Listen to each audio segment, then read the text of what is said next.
नमस्कार, मैं हूं आशीष और आप देख रहे हैं आशीष कॉमर्स क्लासेस। मेरे प्रिय विद्यार्थियों, पिछली वीडियो में हमने जाना कि कर क्या होता है और आयकर क्या होता है। इस वीडियो में हम जानने वाले हैं कि आय के स्रोत कौन कौन से हैं, यानी जिस आय पे हम कर देने वाले हैं यानी इनकम टैक्स पे करने वाले हैं, वो आय कौन कौन सा होगा और उसका स्रोत कहां से होगा।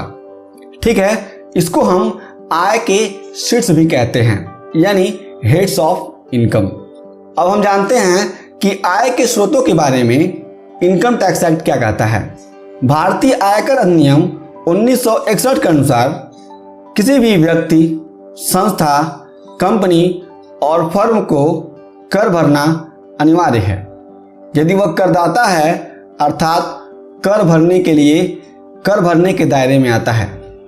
यहाँ पे कहने का मतलब ये है कि अगर कोई भी व्यक्ति है या कोई संस्था है या कोई कंपनी है, वो कर भरने के दायरे में आती है तो उसे कर क्या करना पड़ेगा, भरना पड़ेगा, यानी उसको इनकम टैक्स फाइल करके इनकम टैक्स पे करना पड़ेगा।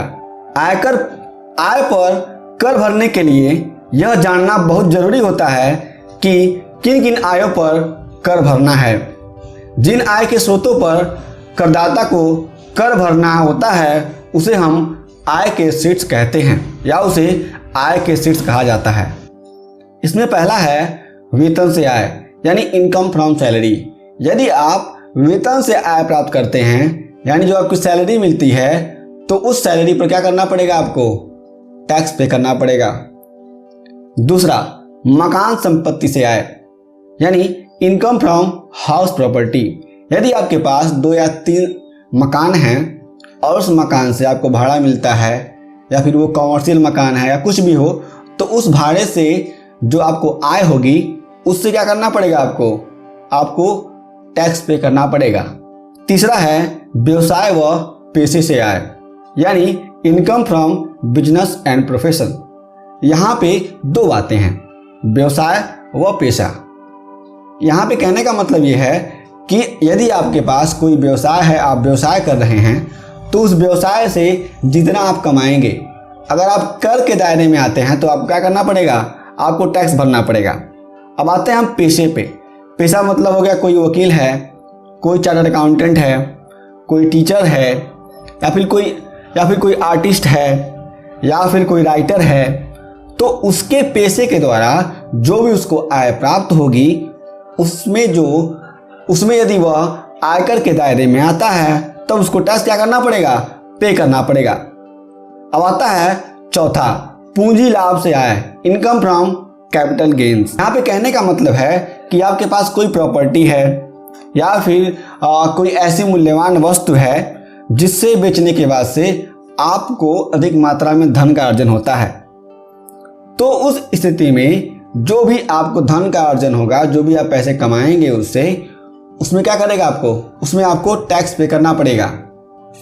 यदि आपके पास कोई सिक्योरिटी है, यानी किसी भी कंपनी का शेयर्स वगैरह है, उसमें आप डीलिंग करते हैं, उसको बेचते हैं, तो भी क्या होगा, वो आपका कैपिटल गेन में आएगा, आपको कैपिटल गेन के अंतर्गत टैक्स पे करना पड़ेगा। अब पांचवा है अन्य स्रोतों से आय, यानी इनकम फ्रॉम अदर सोर्सेस। यहाँ पे जो हमने अभी 4 आय पढ़े हैं, यानी वेतन से आय, मकान से आय, व्यवसाय व पेशे से आय और पूंजी लाभ से आय, इन चारों के अंतर्गत जो भी चीजें नहीं आएंगी, जो भी आय के स्रोत में शामिल नहीं होंगे इन चारों में, वो सारी चीजें अन्य स्रोतों में आ जाएंगी।